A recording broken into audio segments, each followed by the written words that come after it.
देखिए, प्रशांत किशोर तो एक बहुत ही निहायत ही घटिया किस्म का आदमी है, बहरूपिया है। कैसे मैं घसीट। हमेशा उसको बहरूपिया इसलिए बोलता हूँ कि जो बिहार की जनता इतने सालों से 1990 से 2005 तक महागठबंधन से त्रस्त थी, उसी महागठबंधन के नेताओं को अन्य राज्यों में मुख्यमंत्री और सत्ता दिलवाने का काम प्रशांत किशोर जी करते हैं। और उसके एवज में ये हजारों करोड़ रुपया लेते हैं और आज बिहार में आकर के यहाँ ढोंग रच रहे हैं। मैं प्रशांत किशोर जी से हमेशा पूछता हूँ कि प्रशांत किशोर जी, आप कभी बंगाल में जहां ममता दीदी को आपने गद्दी पे बिठाया, जिसका आप श्रेय लेते हैं कि मैंने उनसे हजारों करोड़ रुपया लेकर के मैं उसका पॉलिटिकल एडवाइजर बना और ममता दीदी को पश्चिम बंगाल की कुर्सी पे बिठाया, जहां पे हमारे सनातनियों के साथ, हमारे हिंदू महिलाओं के साथ, बहनों के साथ बलात्कार जो हो रहा है, हमारे हिंदू भाई बहनों को जो फांसी पे लटकाया जा रहा है, तृणमूल के वहां के गुंडों के द्वारा, कभी आपने उनके खिलाफ आवाज उठाई?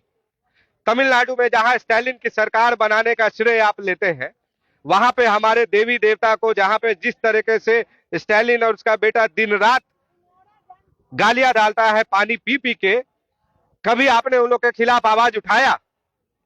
जिस तरीके से आपने पंजाब और दिल्ली में केजरीवाल जैसे ठग को, जनता के जिसने विश्वास का धोखा दिया, उसको सत्ता पे बिठाने का कार्य पहले किया था, कभी आपने केजरीवाल से कोई प्रश्न पूछा? तो आप कभी भी ऐसे महागठबंधन के नेताओं से, दलों से कभी भी कोई प्रश्न नहीं पूछते। और तेजस्वी यादव पर भी हमलावर है, लालू यादव पर भी हमलावर है। देख लीजिए उनका हमला कैसा है, किस तरीके का सॉफ्ट जो होता है वो दिखावे की राजनीति है। मैं यही बिहार की जनता को बताना चाहता हूं कि ये प्रशांत किशोर सबसे पहला व्यक्ति होगा, जब कभी तेजस्वी यादव को कहीं भूले भटके किसी सीट की कमी पड़ेगी सरकार बनाने के लिए, तो ये प्रशांत किशोर सबसे पहले जाके उसके गोद में बैठ जाएगा, जिस तरीके से मुकेश सहनी भी तेजस्वी यादव के गोद में बैठे। और मैं प्रशांत किशोर जी से हमेशा पूछता हूं कि आप जो ये डाटा जो प्रस्तुत करते रहते हैं फालतू का, नौवीं फेल की संज्ञा देते हैं तेजस्वी यादव को, प्रशांत किशोर अब आपके नेता सम्राट चौधरी को 7वीं फेल की संज्ञा दे रहे हैं। आपके नेता को कह रहे हैं कि आप कॉलेज हपिया लिए।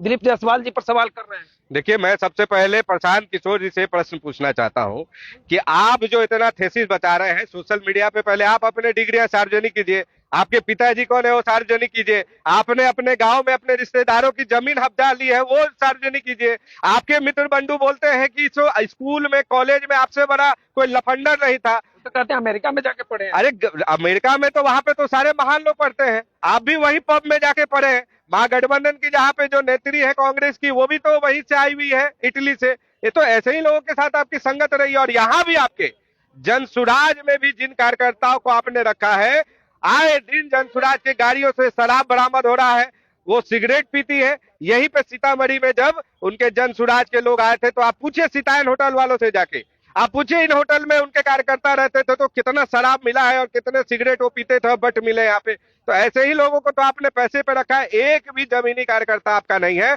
और मैं फिर आपसे प्रश्न पूछता हूं कि अगर आपके पास गट्स है तो आप पटना में प्रेस कॉन्फ्रेंस कीजिए और प्रशांत किशोर बताए कि उसकी कंपनी ने या प्रशांत किशोर ने बिहार में कितनी गरीब बेटियों की शादी कराने के लिए मदद किया है, कितने गरीब मेधावी छात्रों को पढ़ाने के लिए उन्होंने मदद किया है, कितने उन्होंने रोजगार युवाओं को दिया है, बिहार के किस कोने में उन्होंने स्कूल खोला है, बिहार के किस कोने में उन्होंने कोई अस्पताल खोला है, कोई उद्योग लगाया है, युवाओं को रोजगार दिया है, उसकी बात आप करते नहीं है। आपके पास कोई रोड मैप नहीं है।